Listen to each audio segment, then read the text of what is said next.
you. Thank you very much indeed. Cheers. Thank you very much, Steve, for coming, ladies and gentlemen. Welcome to the show. We are recording this at the Etc. Theatre in Camden, which Camden is one of the shittest parts of London, let's be honest with each other.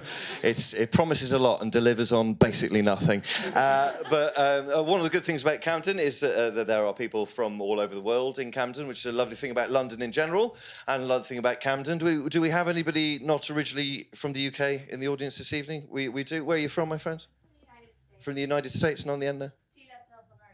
To South America, lovely stuff. The reason I asked that is it's because this is my job, right? I talk to people on stage all the time for a living, and because I gig a lot in London, I'm very often talking to people who aren't from the UK in the UK, and it's a bit embarrassing at the moment, frankly, talking to people not from the UK in the UK, because I don't know if you've noticed, but we're having a bit of an identity crisis at the moment, and it's a bit embarrassing talking to you while you're here, because the only thing I can compare it to, what this feels like, is, you know, when you haven't tidied your flat for ages because you're not expecting visitors, and then suddenly one day you get an unexpected knock on the door and you're like, oh, shit. Put Teresa in the cupboards. Get her in the cupboards. Get her in the cupboards. Where's Boris? Where's Boris? No, he's shit everywhere and he's being racist. That's what it's like on an international politics level at the moment, and it's a bit embarrassing now. I got to go to the Netherlands at the end of last year, and I had a cracking time in the Netherlands. The Dutch were fantastic, but it was just 2 weeks of me wandering around and the Dutch all going, what the fuck is happening to your country? And me not having an adequate answer. And it was also embarrassing being an Englishman in the Netherlands, because the Dutch, right, they're all multilingual. They all speak 2 or 3 languages, and we just about speak the one language. And there was only one slip-up in English the whole time I was in the Netherlands. I was about to go on stage in Rotterdam, and one of my fellow comedians, a Dutchman, wanted to wish me good luck. So what he meant to say was, hey, break a leg. But what he actually whispered in my ear, just before I went on stage, was, hey, break your neck. It's a different vibe, isn't it? It's a different vibe. You know, but it's...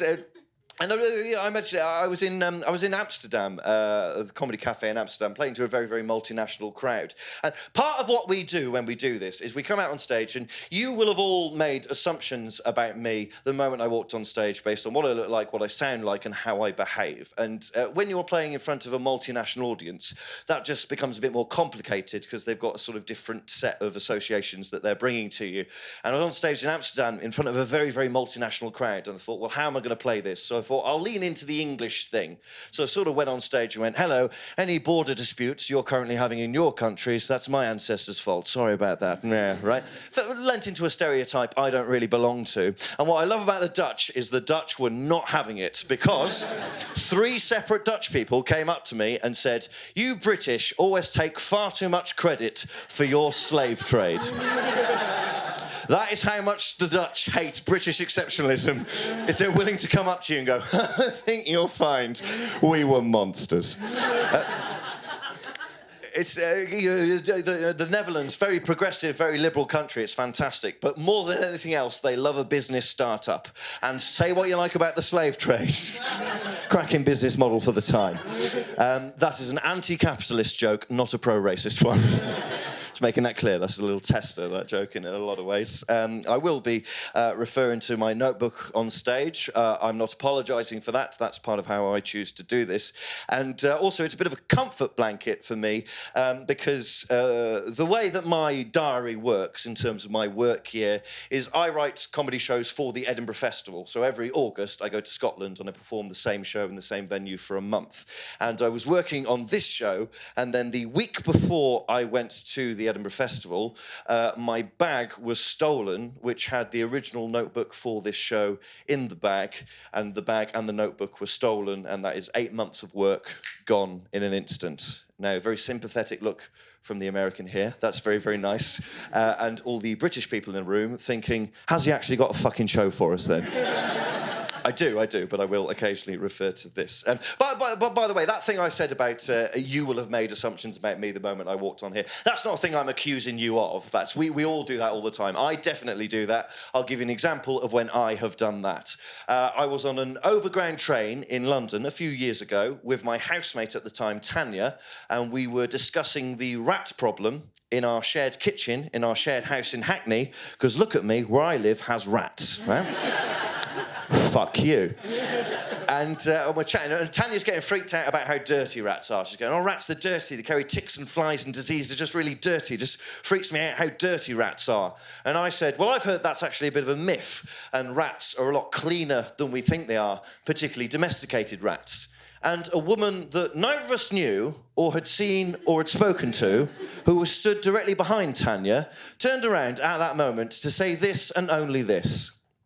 They are extremely clean and they make excellent pets. Now, that's all I know about Rat Lady. I've imagined a whole life for Rat Lady based on that information. First thing I've imagined, difficult childhood, let's be honest. Second thing, when she said pets, she had to stop herself from saying friends, lovers, going home, pockets full of cheese, feeding time, children. It's one thing to be a crazy cat lady. It's quite another to be a crazy rat lady, isn't it?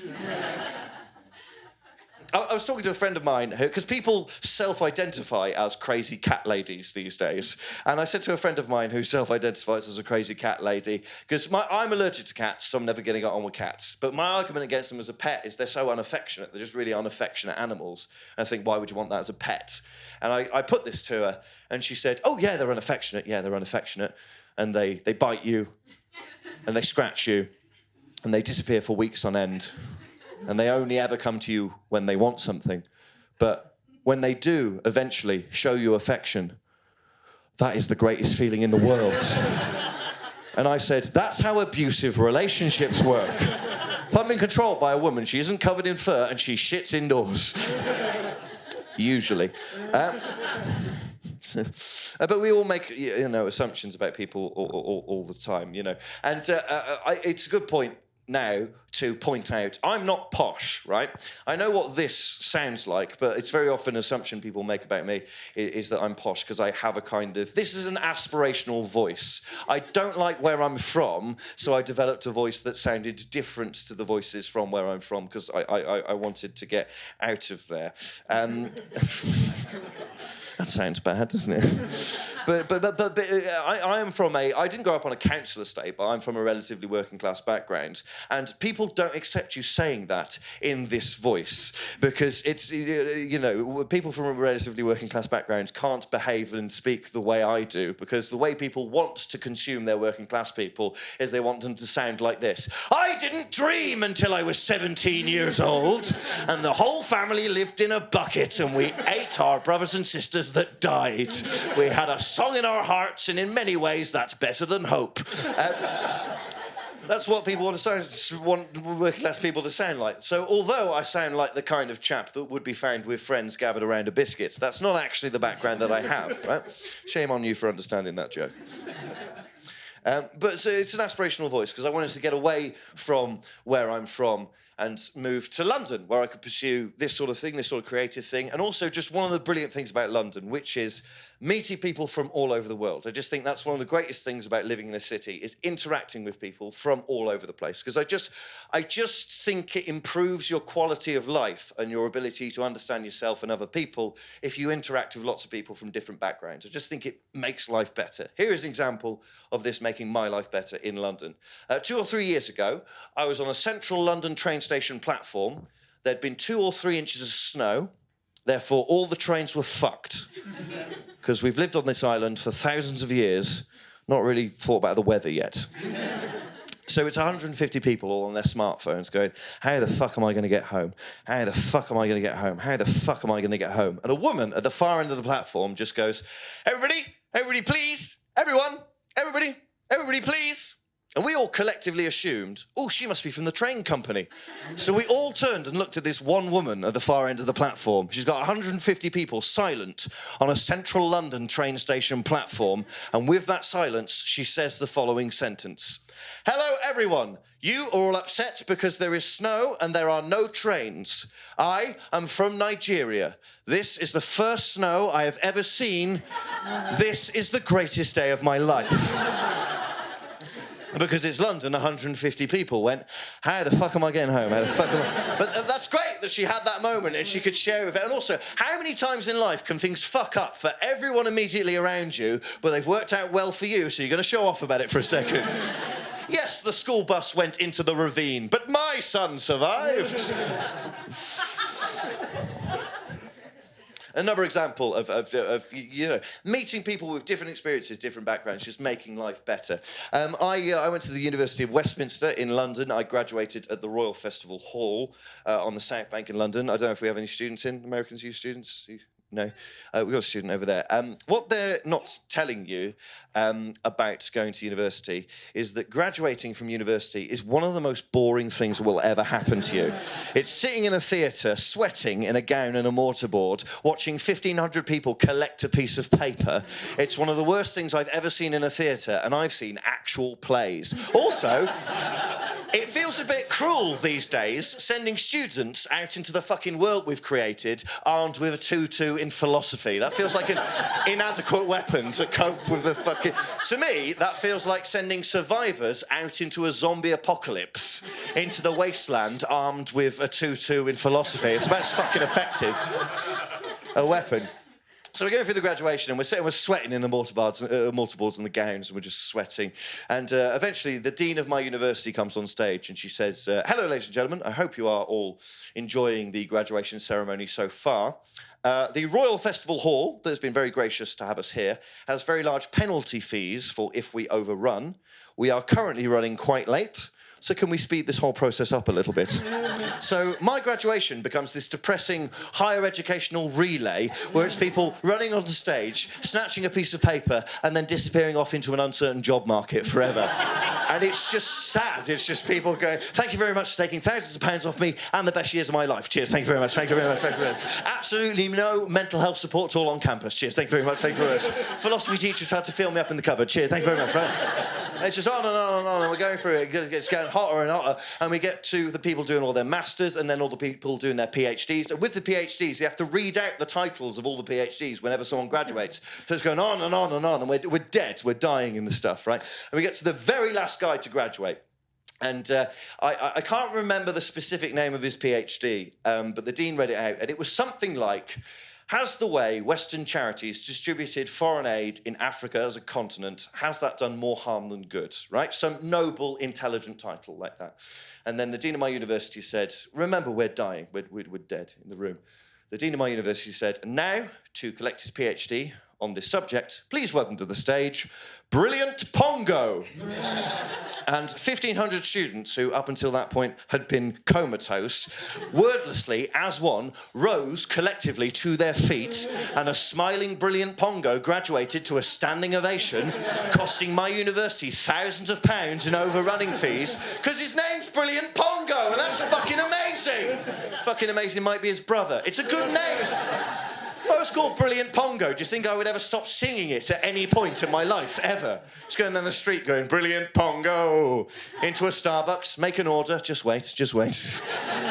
Got a coffee here for Brilliant Pongo. That's fucking me, bang, Brilliant Pongo. Into the next Starbucks. You know, do not think that is a glib, don't foreigners have funny names. It's important to have an emotional reaction. That's part of how we engage with people who are different to us. That is a great thing. You know, I'm looking across at it, not down at it. I spoke to a friend of mine who is African, and I said, why is that tradition for those fantastic sort of florid African names from certain African countries? And he said, well, it's just that is the name Brilliant Pongo, that's just an aspirational name. You know, Pongo, traditional African family name, brilliant, aspirational quality, isn't it? And we've got those names in the Western world. You know, you call your daughter Hope if you want her to be hopeful. You call your daughter Charity if you want her to be used as a cover for systemic paedophilia. We have aspirational names. Gets worse. But my friend, he said that the names thing can go both ways, because when his mother was growing up, her best friend's family had a manservant, and that manservant's actual legal name was Limited. There was a person called Limited. Can you imagine looking at a newborn baby and going, welcome to the world, my friend, Limited. Pass me the next baby. They call me the baby namer. Brilliant. It's a cruel world. It's a cruel world. Won't see puberty. Next baby. It's a bit sad. Oh, it's going to get worse. I was excited to move to London and interact with people from different backgrounds. And I was doing this, and I noticed an interesting thing happened. I would go on stage, and I would talk about the fact that I was living amongst people from different cultures. And I was never expressing any opinion. I would just mention the fact. And what would happen to my audiences is the people who belonged to ethnic minorities, and I think that phrase sounds weird, but I'm going to use that phrase, people who belong to ethnic minorities in my audiences would really respond to those pieces of material, and 9 times out of 10 come up to me after the show and say, hey, that was my favourite bit, or hey, you were my favourite, or hey, no one ever talks about that, some variant of those sorts of comments. And what would happen to the rest of the audience, all the white people in the room, is they would get extremely fucking tense and then look at the brown people and go, are they laughing? Are they laughing? I don't know if it's racist. They're laughing. I think it's fine. I think it's fine. I think it's fine. That's a bit fucking weird, if you ask me, personally, because the liberal white left in the UK has a real problem at the moment because its attitude is diversity is brilliant. Never mention it ever. And if you have that attitude, the conversation gets hijacked by right-wingers and bigots because you need to let people have their emotional reactions to things. I live in London. It's a media centre. I had one of the worst celebrity spots ever. You know, it's a media centre. You walk past a lot of famous people in London. Worst celebrity spot ever in London. I walked past Nick Griffin on the Strand in London. Now, some of you know who Nick Griffin is. Some of you don't know. Some of you have forgotten. Let me explain who Nick Griffin is. In terms of popular racism, Nick Griffin is very much the John the Baptist to Nigel Farage's Jesus Christ. That's the metaphor I'm going with. And I was walking down the Strand, and I saw his face as much that he has one. And I was reading a thing the other day. You know, your reflex actions. So if you're about to be hit by a car and you jump out the way, that's not a cognitive thought because you haven't had time to think. It's a reflex action. And I was reading a thing that said actually those are controlled by your spinal column rather than your brain. So your reflex actions sort of happen here rather than here. Anyway, the reason I'm explaining that is I saw Nick Griffin's face and I just went, cut, immediately. It was all spine. That was all spine. Cut, I don't know what happened. Just all spine that. And I immediately furious going, why are you allowed to just have a pint on the Strand when your brand of popular racism is what's led to the rise of the far right in this country, led to the rise of the BNP, rise of UKIP and Farage, making the Conservatives get nervous, hold a referendum, led to all the divisive shit that the country is currently in. Why are you allowed to just have a pint, hassle-free, on the Strand? And then I realised that the reason he was having a pint on the Strand is that he was stood outside a theatre because he'd been to see the show and he was standing outside the theatre during that show's interval. And I looked up at the show that racist Nick Griffin had gone to see, and Nick Griffin had gone to see 9 to 5, which is the musical made of Dolly Parton songs. Evil comes in many forms. I didn't expect Nick Griffin to be a Dolly Parton fan. If I was going to pick a musical for Nick Griffin to go and see, I think he'd enjoy The Sound of Music. But he'd leave during the interval to imagine his own ending, where the good guys win. Now, let me explain why that doesn't work as a joke. That joke requires very specific knowledge of musical theatre and right-wing fascism. And there's very little overlap in the middle there, isn't it? It's just Andrew Lloyd Webber in the middle there. It's just one... It's a joke for one guy.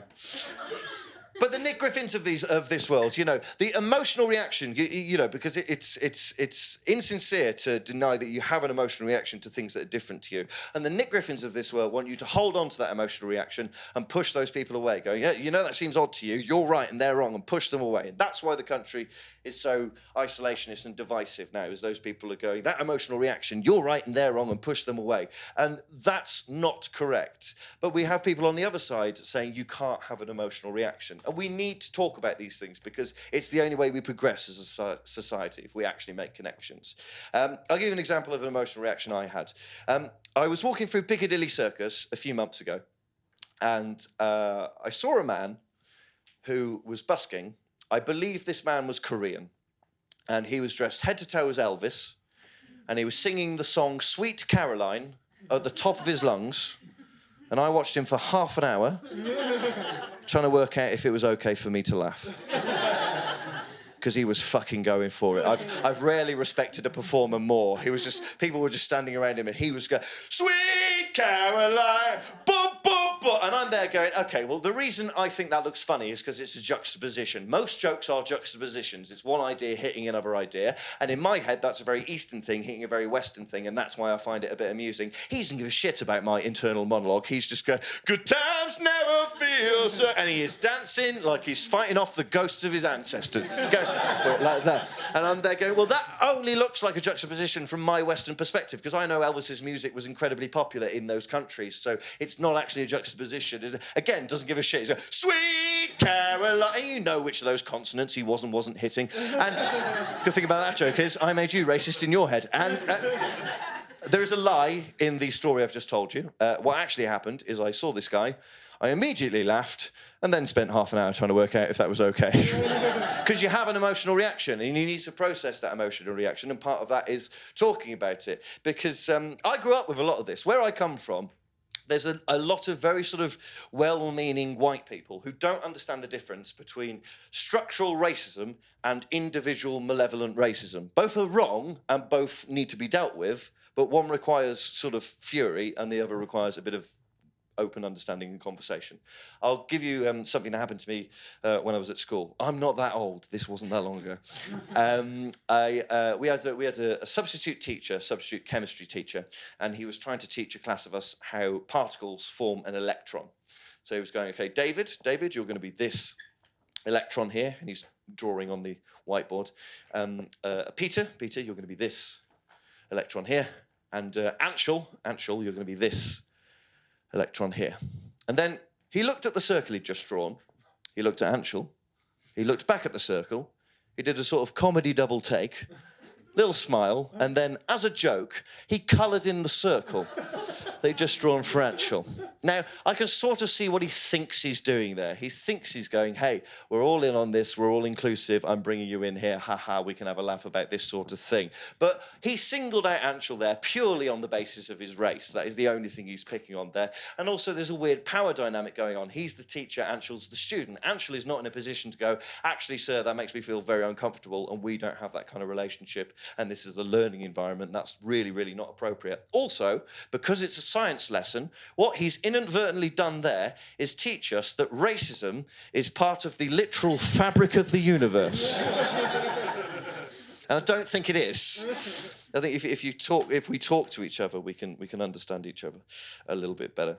I'll tell you about one of the weirdest people I ever met, right? I went to university with a girl called was Vietnamese. I'll tell you 3 interesting things about Number 1, once took me aside and said, hey, Alexander, you know how you do comedy? And I said, just about. And she went, well, if you ever want to do an impression of an Asian accent in one of your comedy shows, do an impression of my accent specifically, because I've grown up in a lot of different Asian countries. I've moved around a lot. I've picked up a lot of different dialects from different places. People from where I'm from can't understand where my accent comes from. So if you ever want to do an impression of an Asian accent, I'm giving you permission, Alexander, to do an impression of my accent specifically.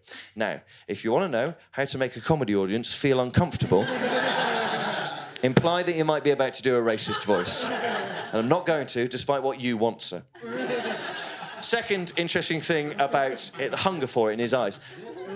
Second interesting thing about was absolutely insistent that men are at their most attractive when they are 15, that is 15 years old.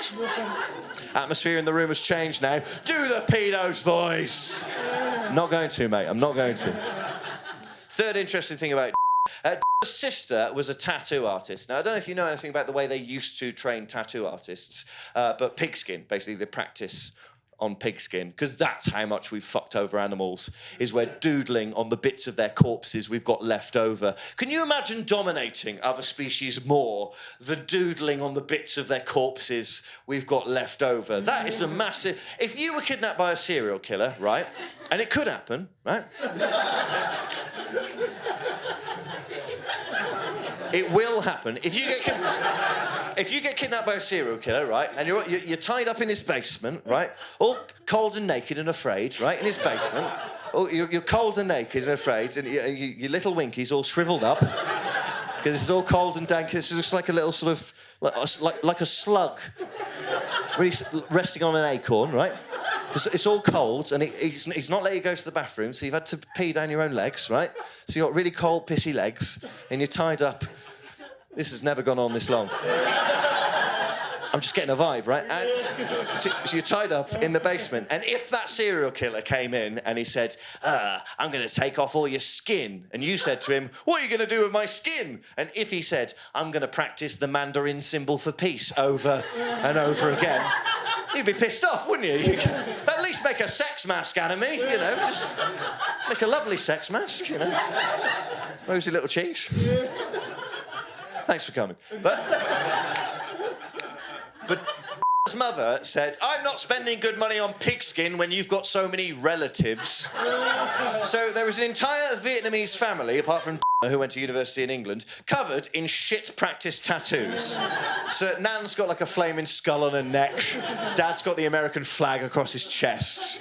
And I don't know about you, but the emotional scars that my parents have left me with, I'd fucking love to have a doodle on them for an afternoon. Just right on my father's massive forehead. And it is massive, because look, right? This is why he doesn't trust authority figures. I was thinking about that thing of, I said earlier on, of coming from a relatively speaking working class background. And I remembered something to do with my dad and tattoos that happened during my childhood. And I think this is the most working class dad move ever. My dad once, British working class dad, I don't know if this will translate to everyone in the room, but I think this is a very specific thing. My father sat me and my sister down very seriously and he said, Alex, Ashley, I'm thinking of having both of your names tattooed on my back. Now, I don't know what it is about getting your children's names tattooed on your back that is the most British working class man thing ever. First off, it suggests that you're trying to remember names of children and numbers of children. And also, isn't that just the British man's inability to express himself emotionally, is that he has to do some grand gesture instead of just communicating how he feels. I can't tell my children I love them because it feels weird. It feels soft when I tell them I love them. So what I'm going to do is I'm going to carve their names into my back, right? Not near my heart where the feelings live, into my back where I won't have to look at them, so that when I die and I'm buried face down in the coffin with my shirt off like a man would be buried, they'll see that I've always cared. I think that's a weird impulse, personally. My father finds it very difficult to express himself emotionally, and that has had a huge impact on me and a huge impact on my identity. I struggle with expressing myself emotionally. That's part of what this is it's an expression of my emotion, which is why it was so confronting to have this notebook stolen, because it felt like part of my own expression and part of myself had been taken with it. On my mother's side, I believe my mother is insane. I think most people think their mothers are insane. Most recent argument with my mother, Christmas just gone, my mother thinks it's absolutely fine to burn plastic indoors with all of the windows and doors shut. I don't know why she thinks it's fine to toxic hotbox the house. I spent Christmas Day opening windows and doors, and she's going, I don't know why you're upset, it's absolutely fine. And she's thrown another plastic log on the fire, and I'm running around the house going, this is why I'm mentally ill, is I've been sniffing glue since I was inside the womb. Got a one-woman climate crime for a mother. My mother is an adopted woman, and I believe that part of that is she has a very sort of disconnected sense of what family is, and that has had an impact on my identity, how my identity has been formed. This show's about identity. She's adopted. She does know her biological parents, and my biological grandmother is Irish. And it suddenly occurred to me one day, does my biological grandmother have an Irish passport? Because in the Brexity world we are about to descend into, an Irish passport is a passport to hassle-free movement.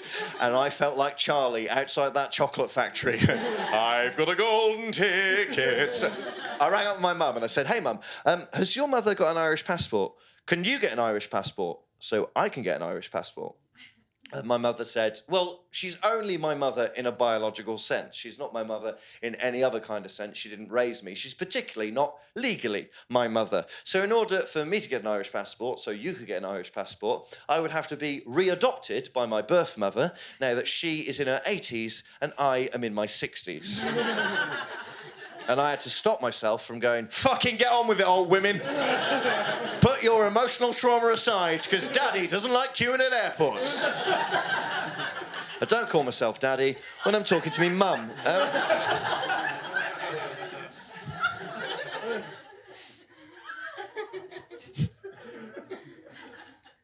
I'm in therapy, obviously.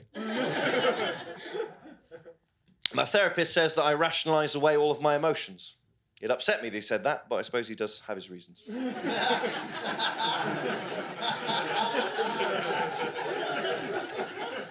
Certainly better than my old therapy method, which was drink until the feelings go away.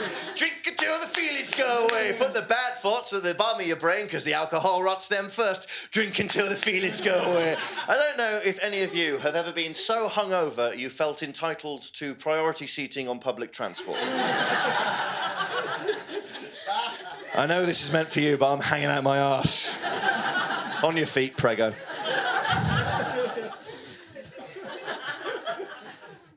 But it's good. I would recommend therapy to anyone. It's given me a lot about how my sort of own identity was constructed, and it's good to reconsider these things. And this is what we're all doing at the moment. We're all considering the world is changing in horrible ways and in good ways as well.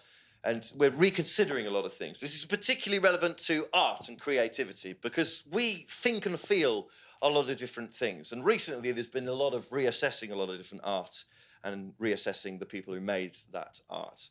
And it's been a bumpy road. I think it's important. On that subject, I'm about to ruin something from all of your childhood, so I do apologise. Who remembers the Witch Doctor song? Do you remember the Witch Doctor song? Sing along if you know the words. Ooh-ee, ooh-ah-ah, ting-tang, walla-walla bing-bang. Ooh-ee, ooh-ah-ah, ting-tang, walla-walla bing-bang. How fucking racist is that? I spoke to a witch doctor and he went, ooh-ee. That's not researched Zulu, is it? That is a man guessing at a foreign language. That song might as well be, I spoke to a witch doctor and he went, ooh, jabba, jabba, jabba. That is not okay in any fucking scenario. Another cultural monolith lost to the far left demagogues. I think it's good to reassess these sort of things. I'm going to continue talking about what I was talking about, but I'm going to give you another piece of information. One of my very dear friends is a flat earther. So if you've not encountered these people, they are people who believe that the earth is flat, contrary to what our eyes and brains would tell us. She just doesn't understand gravity. This is the problem. She really doesn't understand gravity because I've gone, okay, right. Here's the world, right? Here's us. Here's people in New Zealand, right? Who's on the top? And she'll go, we're on the top. And I go, okay, right. Now who's on the top? And she'll go, people in New Zealand. I go, right, because on a planet, top and bottom are only relative concepts depending on how you're looking at that planet. And then she'll interrupt me and go, oh, why don't the people in New Zealand just fall off the bottom then? And like, because they're held on by gravity, it draws them towards the centre of large objects. And then she'll interrupt again and go, well, why don't all the planets fall out of the sky? It's because they're not in the sky. They're in space where there is no... Well, why don't all the planets just fall into the sun? She can vote, is what I'm saying. She can vote. She's legally allowed to vote. Got quite an important job on the West End. Anyway, fairly recently, she went to see the Michael Jackson live experience, which is less sinister than it sounds. And she said that when she was in the theatre, she was sat with a group of 20 people who all had custom-made T-shirts. And on those T-shirts were Michael Jackson's face, as much that he had one, and above that, the word innocent.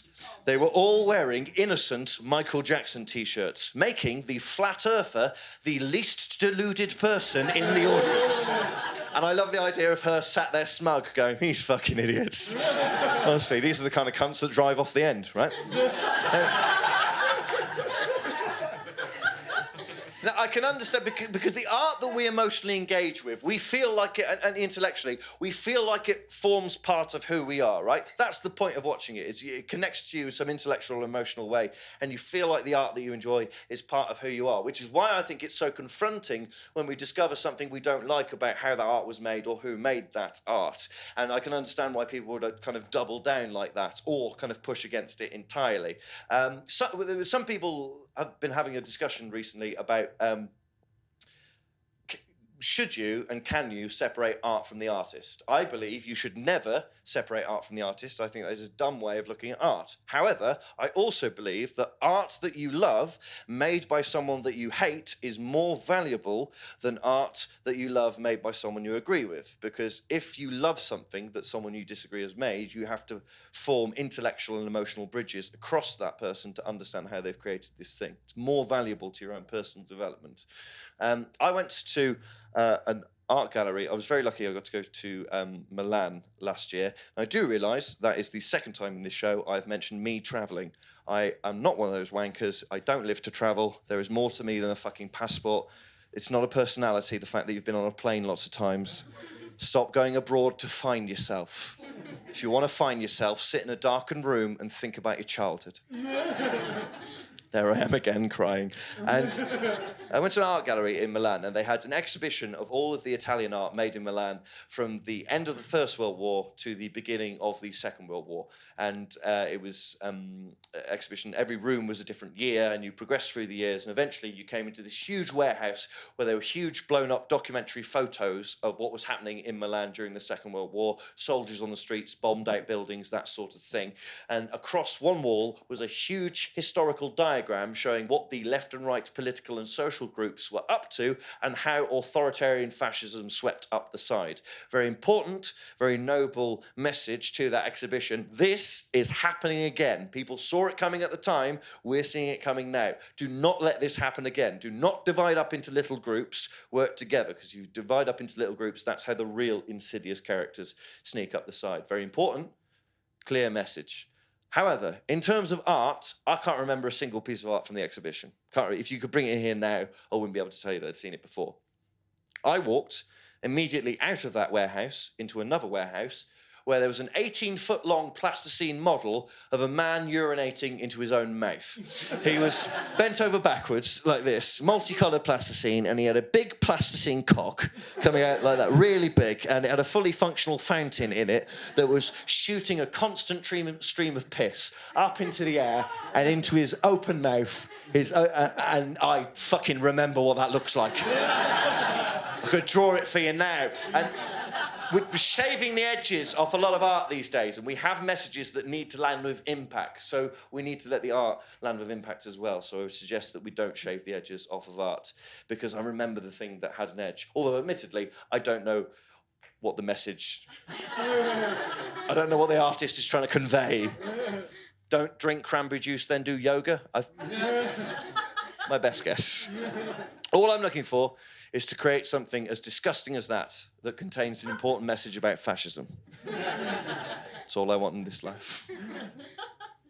But as I said, this is my kind of...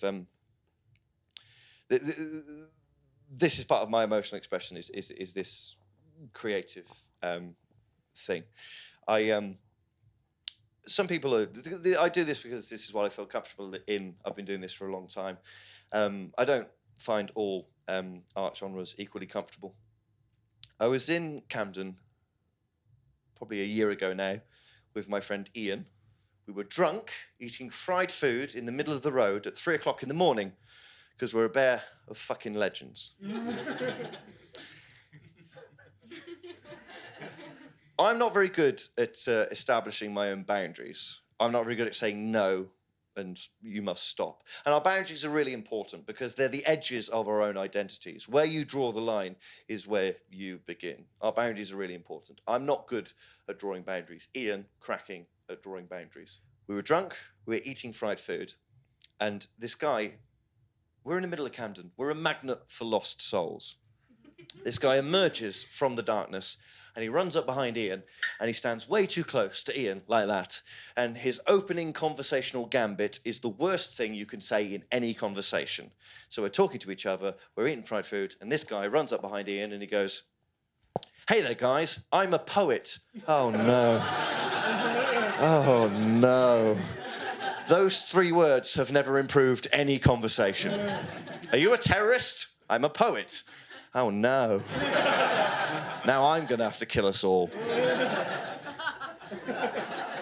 And he's standing way too close to Ian, and he's just going, hey there, guys, I'm going to read some of my poems to you. Hey there, guys, I'm a poet, I'm going to read some of my poems to you. Hey there, guys, I'm going to read some of my poems. Hey there, guys, I'm a poet, I'm going to read some of my poems. Hey there, guys, I'm a poet, I'm going to read some of my... Hey there, guys, I'm a poet, I'm going to read... And before he can babble on any longer, Ian takes his wallet out of his back pocket, and he says, I'll tell you what, how much for you to not read any of your poems to us?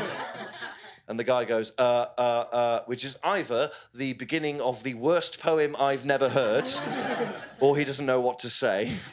Ian goes, tenor enough? The guy goes, thanks very much. And he disappears off into the darkness. No artistic integrity. Now, I could sense the atmosphere in the room. Some of you are going, that's a bit harsh. The guy just, maybe he's homeless, maybe he's a poet, but he just wants to read a poem, maybe make a little bit of money doing that. But as far as I'm concerned, Ian turned round to me and he said, I really respect my own boundaries, and that guy was way too close to me. As far as I'm concerned, well done, Ian, you have defined your own boundaries. But I could sense the atmosphere in the room. He's going, that's a bit harsh that he did that, and he made the guy go away. And if you are thinking what Ian did was harsh, here is what I would ask of you. How much money have you given to a poet this week? Ian is supporting poetry, but only financially. The only acceptable way to support poetry. Because if you remember nothing else from this show, remember this. You can always pay a poet to stop. You can always pay, repeat it with me, you can always pay a poet to stop. Now we know. My least favourite kind of poets, these are truly the worst poets in society, are the guys, and I understand that people in other countries and some women don't know these people exist. It's the guys who hang around in gents' public toilets in busy bars and nightclubs, who have a little tray of aftershave and some sweets, who shout songs at you about how using aftershave gets you laid. Truly, these are the worst poets in our society. No Armani, no Punani, no spray, no lay. And you go, I'm having a piss here. I've got Benjamin Zephaniah riffing behind me. I've got my cock out, man. I don't really want to hear the best of John Cooper Clarke at this stage. And it's men's collective inability to establish our own boundaries, because what we should be saying is, no, fuck off. We've all got our dicks out. It's already weird. But, again, I don't want to shit on people who are doing, like, a low-paid job, because I wouldn't want to have that job. Is this much different to that? So I've tried to meet them halfway, and I have written them a better poem that I think will get them sort of more tips. This is called Ode to a Toilet Attendant. Is what this is called. I do appreciate the thank you, even if they give no money, after I pass them soap and tissues. Most of this job is being ignored. I don't blame them. I'd ignore me. I was once them, young, with something to celebrate. Some of them share a joke, which I like. Helps me feel less tired. This lad here could be my son. About the right age, I think. Funny. He'd have no idea who I was. Probably for the best. Here, lad, try some aftershave. Have the luck I never had. Now, some of you are thinking, that was genuinely depressing and quite dark. And Alexander, if you're talking about boundaries, we thought this was a comedy show and we didn't really expect you to do that at that stage. And that's actually taken us off guard. And if you are thinking that, what I would say to you is, you can always pay a poet to stop. Not one of you even tried to give me any... I did this show in Scotland for a month. I read the first 2 lines of that out once. I get a tenner, pal, every day, every single day. City of letters that it is. I don't really think that about poetry. I think all forms of creative emotional expression are equally valid. I believe the most common one is dancing. That's the most common form of creative emotional expression. I was dancing as some of you came in, because I have a bit of a thing about it, and I'm trying to get used to dancing in front of people. Not one of you complimented me, fuck you. Had a bad experience with an ex-partner. When I dance, right, I get drunk and I like to move my limbs around. I'm quite gangly. Fuck you. And I just... I appreciate it looks silly, but that's what I enjoy. That's my expression. When I'm drunk and I'm just moving around to a beat, not even to a beat, really. I'm moving around and there's music playing in the same room. That's what I enjoy. And an ex-partner of mine said, no, why do you have to do that? Why do you have to be funny all the time? Why can't you just express yourself? And I said, but this is me expressing myself. And she went, no, not like that. And it felt like a real denial of who I am as a person. And I've developed a real complex about dancing now, and I don't like doing it. Also, I did get a bit paranoid because I heard that some people say that you can tell how someone has sex by the way they dance. And I dance like your dad. Very much fuck the same way. Very much fuck the same way. Telling bad jokes and offering opinions no one asked for. So call me daddy.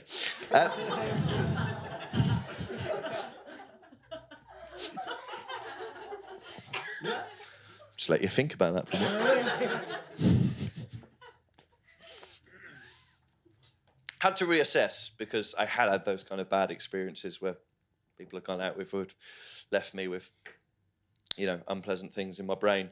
And I had to reassess part of my own identity because I kept having bad experiences and I had to look at myself and go, what is it about me that's attracted to these people that are causing me these bad experiences? Because if I was being honest with you for a long time, and I think I've got better now, but for a long time, if you'd have asked me, hey, Alexander, what do you find attractive? If I was being honest, I would have said to you, red flags. Bloody love a red flag, this guy. Absolutely love a red flag. Oh, I went to see Les Mis the other day and just had a wank. I love red flags.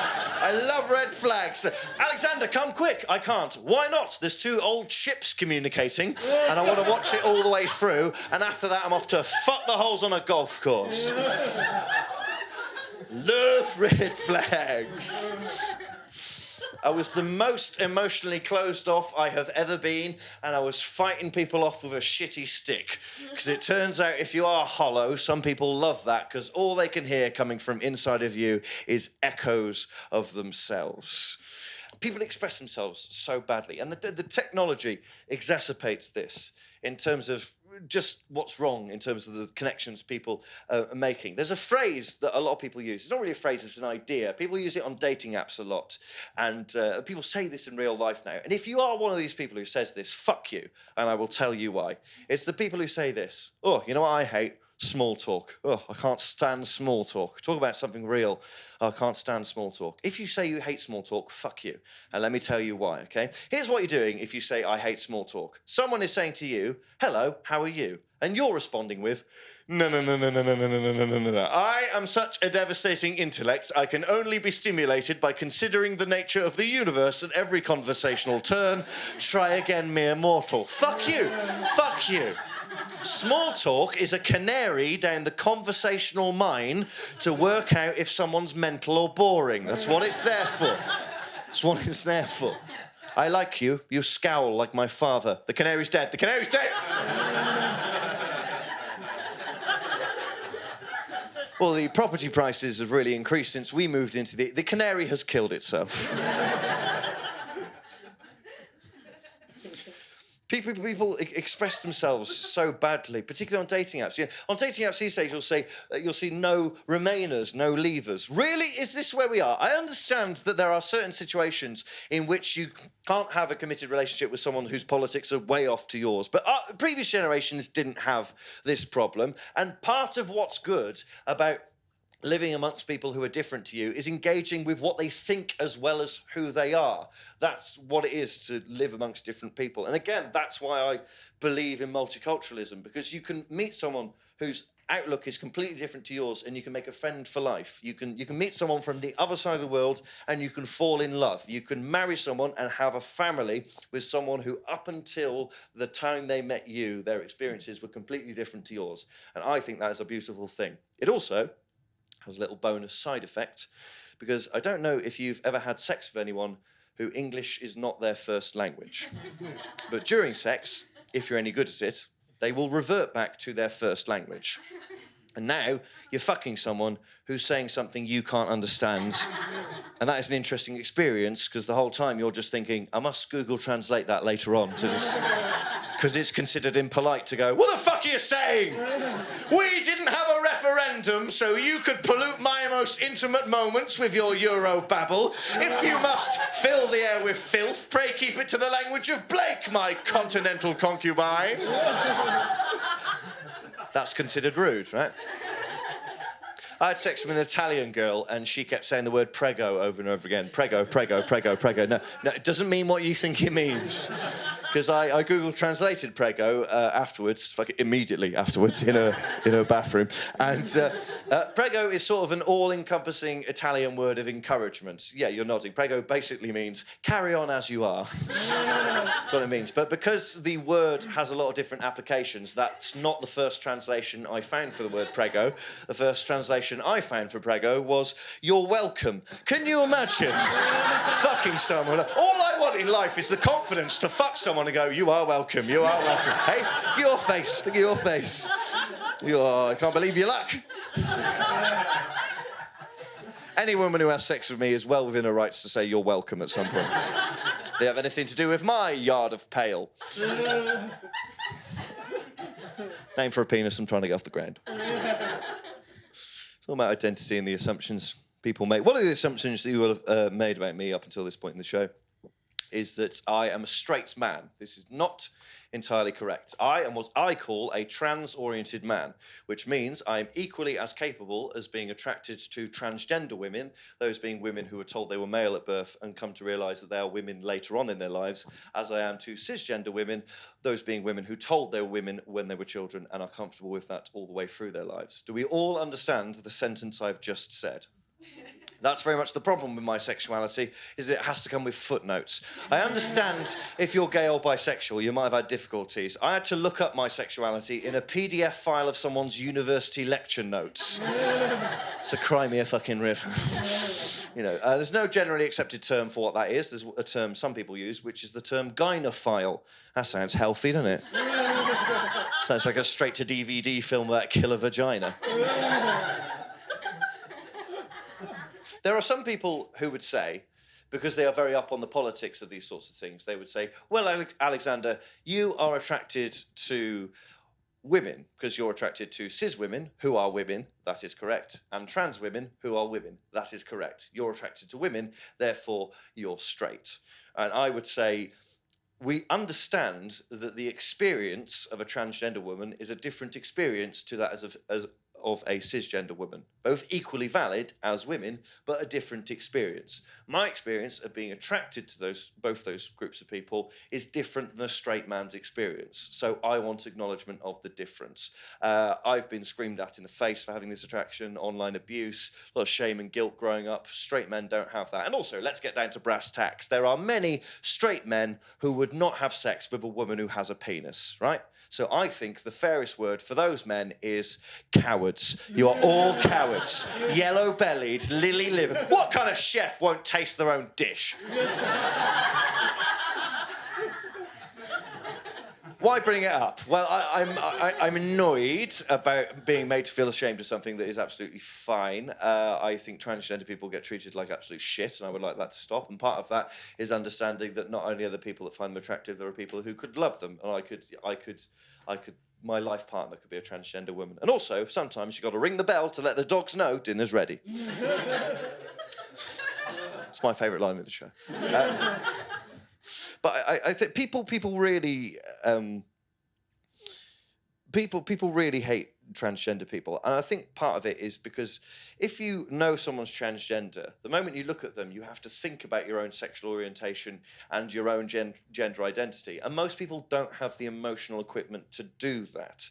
And a lot of men have to pretend to be more homophobic than they are because they're so afraid. Oh, if people think I'm gay, then women won't love me, and I'll never have any emotional intimacy, and I can't be left alone with my own emotions. I need a woman help.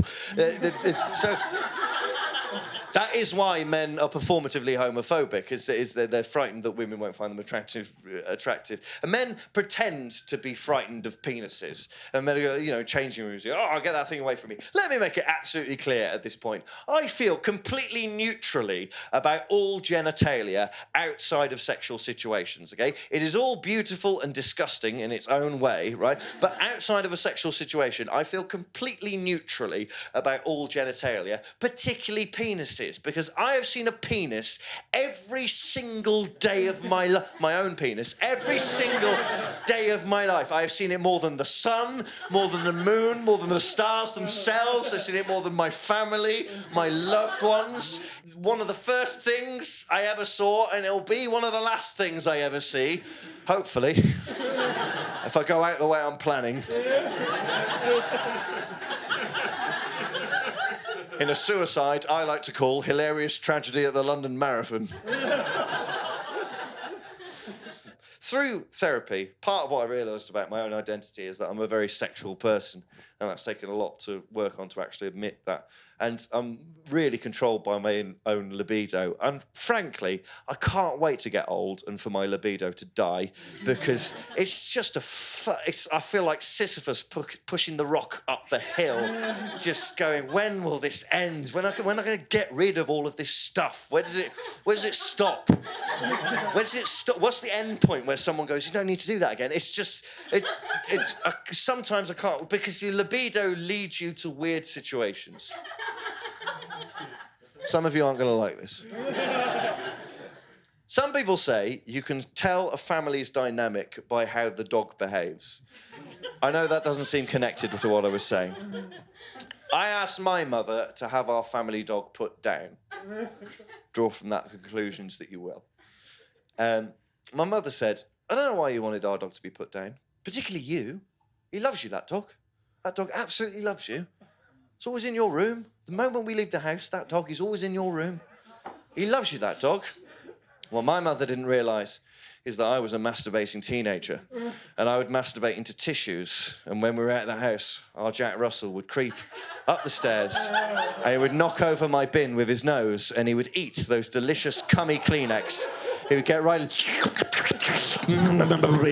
into the bin and eat those delicious semen-filled tissues. I don't know what combination of my mother's spaghetti bolognese and a PS2 controller resting on my testicles gave my semen the perfect bouquet that small animal couldn't resist and had to come up and...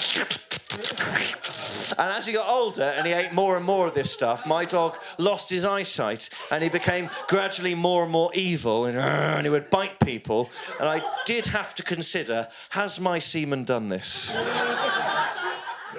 It would certainly explain a few ex-partners. Now, hold in your head how disgusting what I've just said is, and remember the thing about fascism from earlier. That's all I'm going for. That's all I'm going for. So I'm trying as best I can to express the sort of, the complexity of other people's and my own identity. It was so confronting, because this is how I emotionally express myself. It was so confronting to have this notebook stolen. And then a day before the Edinburgh Festival, I got a text from a number my phone did not recognise. And the text said, "Hello, Alexander, this is Ferdinand. I have found your notebook in Finsbury Park, which is 8 miles away from where the bag my notebook was in was stolen. I have your notebook. Would you like to meet me and come and get it?" And I chatted with Ferdinand a bit to check that he wasn't a murderer. And I met him in a bookshop in central London, and he gave me back my notebook. This is the original notebook that I wrote for the show. And Ferdinand is German. He's taking time off from his job at the Bank of England to write short stories. And it's just an act of kindness. He gave me back my notebook. And the metaphorical significance of a European handing me back my identity should not be lost on you. And he wouldn't let me buy him a drink. He wouldn't let me buy him lunch. I was just chatting to him, and I said, well, what drew your attention to the notebook? Notebook in the street. Why did you even pick it up? And he said, well, it was covered in little cards. And those are these little cards. These little cards are what I write my ideas on, and I sort of collate the ideas, and that's how the show gets written. And he said, the cards drew my attention to the notebook. So I put all the cards together, and I put them in the front cover of the notebook, and that's where your contact details were. I didn't look at any of the cards. I looked at one of the cards. And I said, which card did you look at? And Ferdinand said, my therapist says that I rationalise away all of my emotions. It upset me that he said that, but I suppose he does have his reasons. And I love the idea of Ferdinand stood in the street going, I must return this man's emotional diary. He's on the edge. Only I can help. Another part of me is glad Ferdinand didn't pick up the card that says, Mum, Dog, Cum Bin.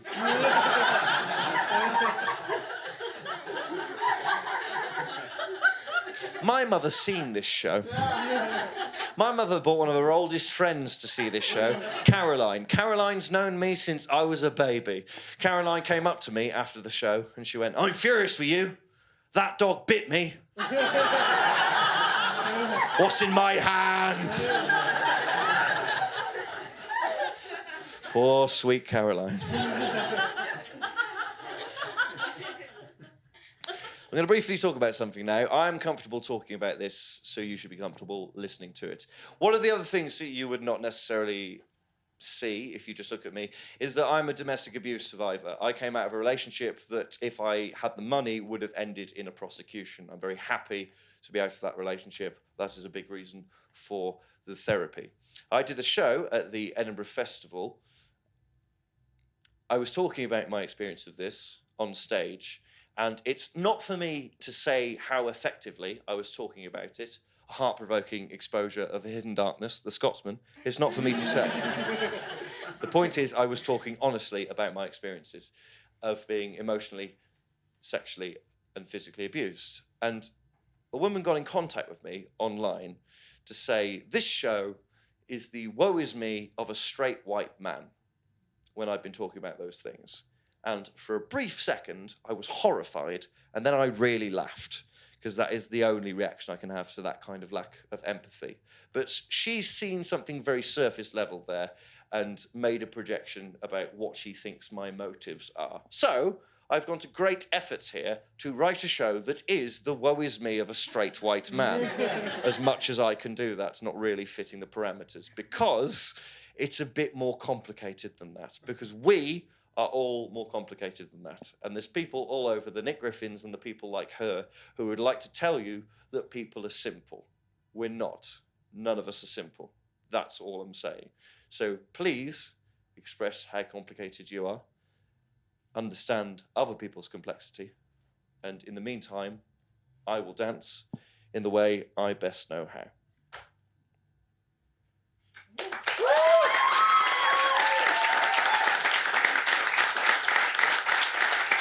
Thank you very much indeed for coming.